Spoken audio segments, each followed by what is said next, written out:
Assalamualaikum warahmatullahi wabarakatuh. Selamat berjumpa kembali teman-teman sekalian, teman-teman farmasis. Video pembelajaran kali ini adalah suamedikasi luka bakar dan iris atau melakukan pengobatan sendiri pada kasus atau kejadian akibat luka bakar dan luka iris. Mungkin teman-teman udah pada tahu ya, dan mungkin sudah pernah mengalami juga hal-hal yang berkaitan dengan luka bakar ataupun teriris. Misalnya terkhusus pada kaum Hawa yang memang notabene adalah di dapur, pasti tidak menutup kemungkinan pernah mengalami luka iris, baik itu dari penggunaan pisau misalnya, atau penggunaan gunting, atau yang semisal memang dapat membuat irisan pada kulit atau bagian-bagian tertentu pada tubuh. Oke, untuk selanjutnya terkait bagaimana melakukan suatu bentuk pengobatan sendiri pada kejadian luka bakar dan luka iris ini, kita akan membahas lebih lanjut lagi mengenai terapi secara farmakologinya, kemudian secara non-farmakologinya seperti apa aja, dan juga bisa menggunakan obat herbal atau tradisional dalam memberikan suatu bentuk penanganan atau penyembuhan pada luka bakar dan luka iris. Oke, langsung saja kita lihat ke slide selanjutnya. Yang pertama adalah terkait luka bakar. Jadi teman-teman, luka bakar itu merupakan suatu luka pada kulit atau jaringan yang lainnya pada tubuh kita yang disebabkan oleh panas atau suatu bentuk paparan radiasi, bisa juga karena radioaktivitas atau sengatan listrik, sentuhan atau kontak dengan bahan kimia tertentu yang sifatnya dapat menyebabkan luka bakar.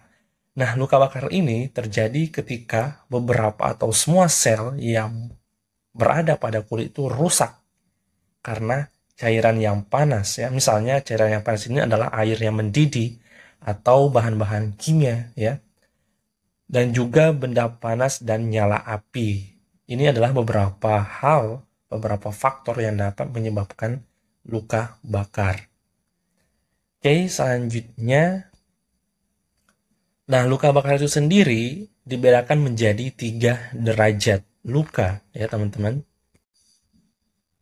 Bisa dilihat di sini ya teman-teman, terdapat 3 derajat luka bakar atau dibedakan menjadi 3. Yang pertama adalah derajat luka bakar tingkat 1 yang dikenal dengan superficial burn. Nah, tingkat luka bakar ini hanya memengaruhi epidermis atau lapisan kulit luar saja, hanya bagian luar aja ya. Nah, secara klinis, tandanya itu adalah berupa kulit yang tampak warna merah. Kemudian kulit tersebut nampak kering dan tentunya pasti terasa sakit. Nah, itu untuk derajat luka bakar tingkat 1. Bisa dibilang ini adalah luka bakar yang derajatnya paling rendah. Kemudian kita lanjutkan ke derajat luka bakar tingkat 2 atau superficial partial thickness burn. Nah, ini merupakan suatu bentuk luka bakar yang tingkatannya sedang ya, sedang. Jadi sesuai dengan tingkatannya 1, 2, 3. Jadi 2 itu adalah tingkatan yang sedang. Nah, luka bakar tingkat 2 ini terjadi pada epidermis dan sebagian lapisan dermis kulit atau lapisan kulit yang lebih dalam lagi. Di bawahnya epidermis, maksudnya seperti itu.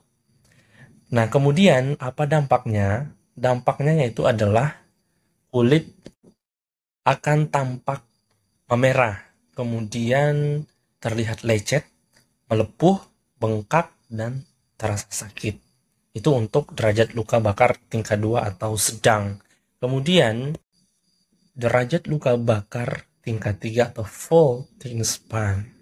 Ini yang paling parah ya, yang paling tertinggi tingkatannya. Nah, ini adalah dapat menyebabkan kerusakan jaringan mengenai seluruh lapisan epidermis dan dermis, atau lebih dalam lagi. Ada kemungkinan sangat potensial juga sampai menyentuh tulang. Secara klinis, kulit yang terbakar akan tampak putih dan kasar.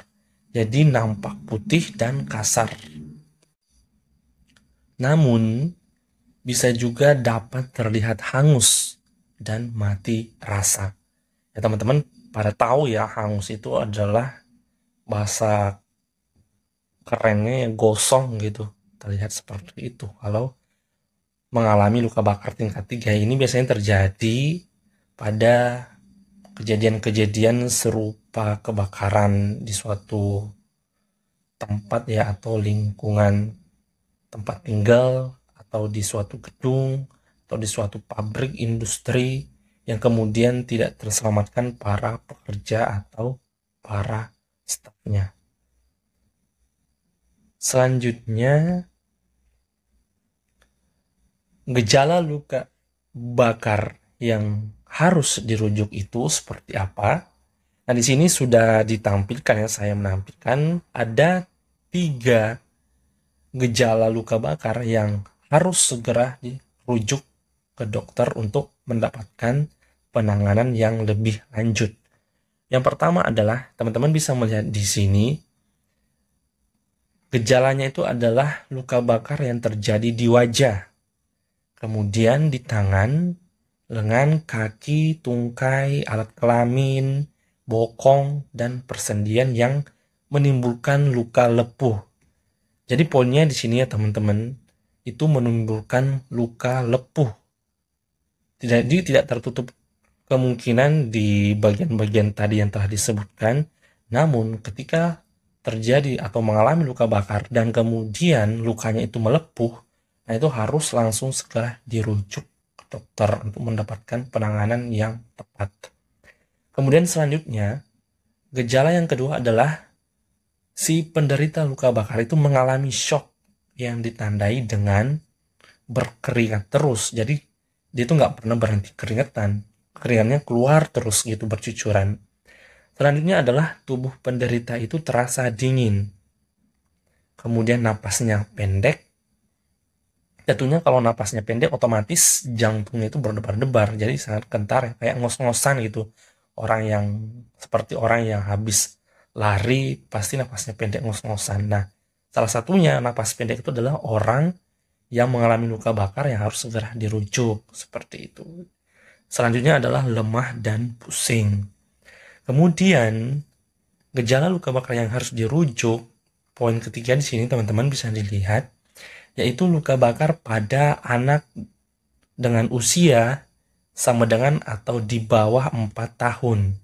Ya. Karena kenapa? Karena imunitas tubuhnya belum berkembang dengan baik. Masih dalam proses perkembangan, jadi belum utuh untuk imunitasnya. Kenapa di sini disinggung imunitas tubuh?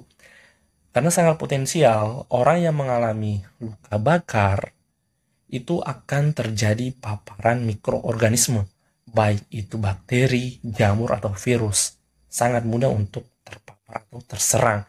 Apalagi anak-anak yang usianya di bawah atau sama dengan 4 tahun. Makanya golongan ini harus langsung segera dirujuk ke rumah sakit atau ke dokter jika mengalami luka bakar. Itu ya teman-teman. Oke, kita lanjutkan.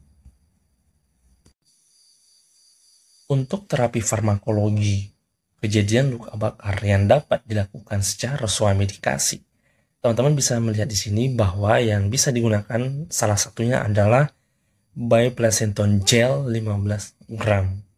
Jadi ini adalah dalam sediaan gel, dalam artian hanya untuk penggunaan luar atau topikal, bukan untuk oral atau masuk ke dalam tubuh. Kenapa digunakan Bioplacenton gel? Karena Bioplacenton ini merupakan antibiotik topikal yang mengandung ekstrak placenta ex bovine 10% dan juga mengandung neomisin sulfat 0,5%. Nah, ekstrak plasenta ini memiliki kinerja dengan cara membantu proses penyembuhan luka dan memicu pembentukan jaringan baru.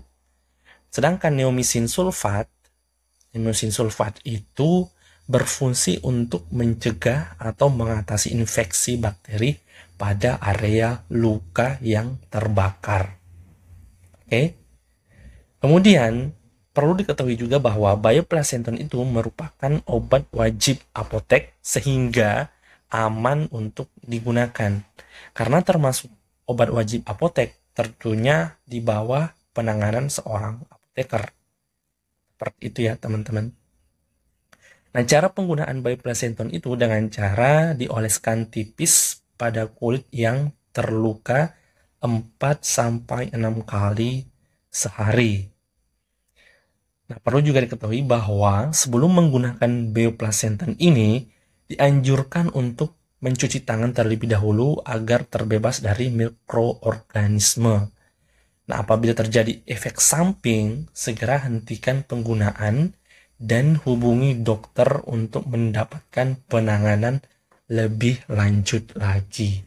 Seperti itu ya. Ini untuk terapi farmakologi. Oke, kita lanjutkan. Nah, sekarang adalah terapi secara non-farmakologi.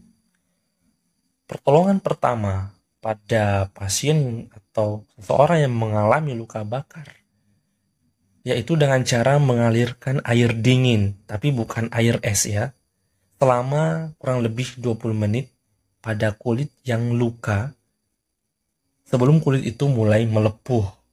Seperti itu.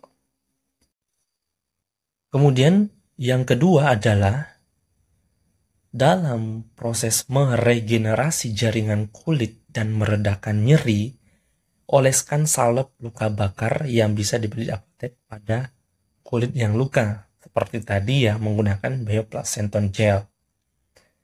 Kemudian yang ketiga, jangan biarkan luka bakar terbuka lebar atau terkena gesekan dengan kain atau benda-benda lainnya. Karena kenapa? Karena jika terjadi yang seperti ini, maka dapat memperparah luka bakar itu sendiri atau dapat menyebabkan luka bakarnya itu lama untuk sembuh. Seperti itu. Oke, itu untuk terapi non-farmakologi. Kita lanjutkan.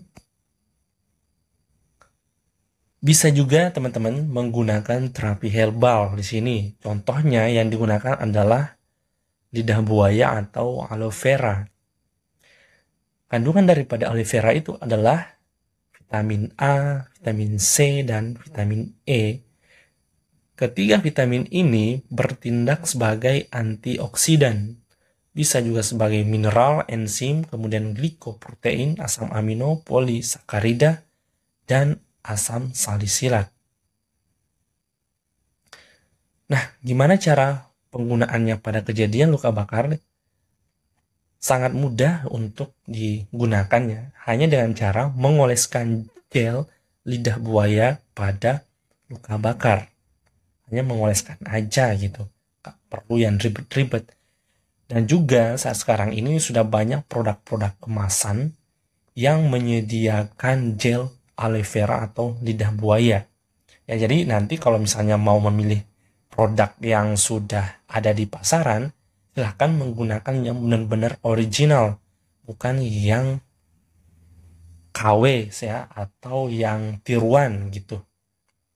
Silahkan menggunakan yang benar-benar original.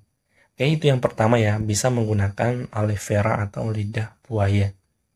Kemudian di sini ya teman-teman, ini merupakan suatu publikasi jurnal tahun 2020 kemarin ya, yang meneliti terkait manfaat aloe vera sebagai terapi topikal luka bakar.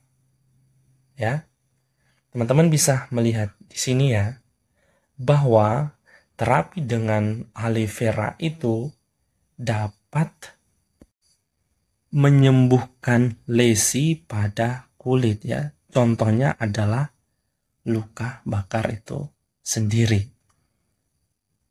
Nah, teman-teman bisa melihat di sini ya bahwa penggunaan aloe vera itu kecepatannya dalam melakukan proses penyembuhan pada luka bakar itu lebih baik dibandingkan dengan menggunakan obat-obat konvensional.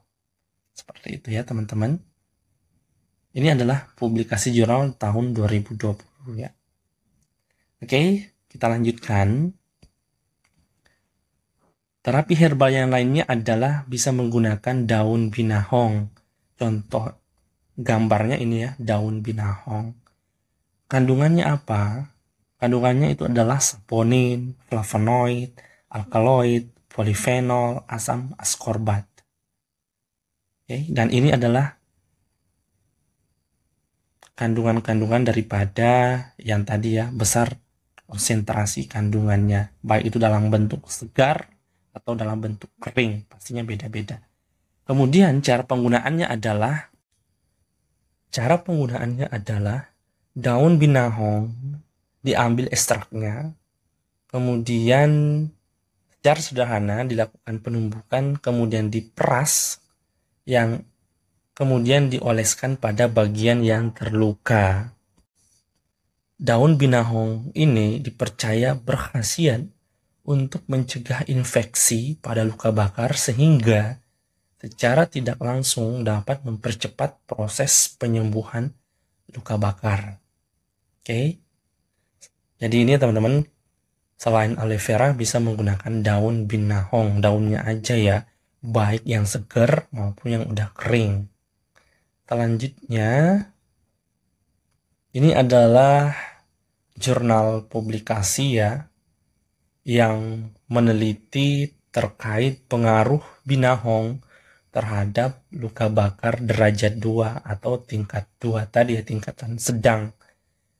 Nah, di sini ditulis kesimpulan bahwa daun binahong memiliki berbagai kandungan yang seperti saponin, flavonoid, alkaloid, polifenol, asam askorbat, dan lain-lainnya yang mempunyai sifat antibakteri, di mana infeksi merupakan salah satu penghambat penyembuhan luka bakar. Jadi daun binahong itu adalah peran utamanya menghambat infeksi karena bakteri. Karena kenapa? Karena bakteri itu dapat menghambat penyembuhan luka bakar. Dalam artian, jika ada bakteri di luka bakar tersebut, otomatis luka bakarnya akan lama untuk sembuh. Seperti itu. Nah, di sini juga disebutkan beberapa bakteri yang dapat memperlama luka bakar, seperti Pseudomonas aeruginosa, Staphylococcus aureus, dan Escherichia coli. Nah, bakteri-bakteri ini bisa dihambat oleh daun binahong ini dengan kandungan-kandungan yang dimilikinya. Yang tadi ya, misalnya flavonoid, alkaloid, polifenol, dan lain-lainnya. Seperti itu. Kemudian kita lanjutkan, sekarang adalah luka iris. Tadi luka bakar, sekarang luka iris. Nah, luka iris atau vulnus schism itu disebabkan oleh benda tajam seperti pisau atau pecahan kaca atau pecah beling ya. Kemudian jika terkena kedua benda ini, misalnya pembuluh darah itu di pinggiran luka dapat terpotong secara luas. Oke. Nah, luka iris ini memiliki sifat tepi-tepi luka itu licin, tidak terdapat hubungan antara jaringan, dan juga tidak ada jaringan yang sifatnya nekrosa. Oke.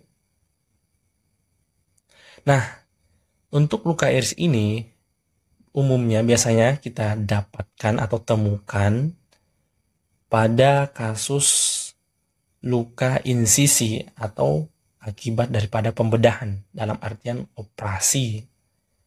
Kesembuhannya itu lebih cepat dengan sedikit jaringan nekrosis pada tepi-tepi luka ya, yang tadi saya sampaikan. Oke, kemudian keadaan yang berlawanan ditemukan pada luka menggunakan gunting, elektroskapel, atau laser. Seperti itu untuk luka iris. Selanjutnya, kapan luka iris itu harus dirujuk? Yang pertama, luka iris harus dirujuk jika terjadi suatu pendarahan atau keluar nanah dari area luka. Nah, itu harus segera dirujuk.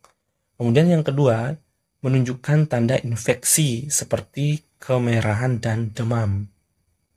Ya.